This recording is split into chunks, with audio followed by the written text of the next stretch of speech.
New at 10, public defenders across Minnesota are nearing a strike after rejecting a last-ditch union contract offer from the state. KIMT News 3's Anthony Monzon joins us with what it means for Minnesota's court system. Anthony.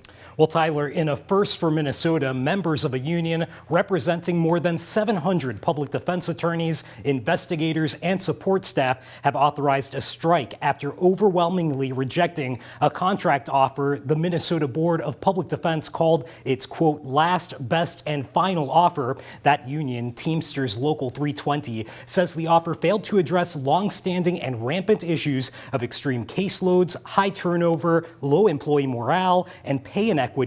The organization claims these issues are preventing BOPD attorneys from meeting mandated ethical standards, systematically harming defendants who are mostly people of color. Both sides will now be forced into a 10-day mediation period in an effort to address outstanding issues. If they're unable to do so, members of the union could go on strike, which has never happened in Minnesota's history. Associate Public Defense Attorney Janet Kruger, who practices in Olmsted County, is one of the members of Teamsters Local 320 who voted to reject the BOPD's offer. Kruger tells me she's disappointed by the lack of progress in negotiations and believes the board isn't understanding the level of problems public defenders are facing. We have caseloads that are way, way too high, and it just leads to a system that doesn't feel fair to anybody.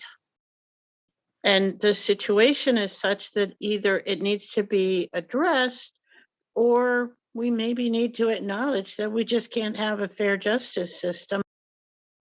Teamsters Local 320 claims while the state has a $9.25 billion surplus, the BOPD has refused to bargain in good faith and repeatedly failed to request an adequate budget from the legislature that would meet workers' resource and capacity needs. Members of the union say they have no desire to strike and are optimistic they can sort out their differences with the Board of Public Defense during the upcoming mediation period, which starts next week. Tyler? Right. Anthony, thank you very much.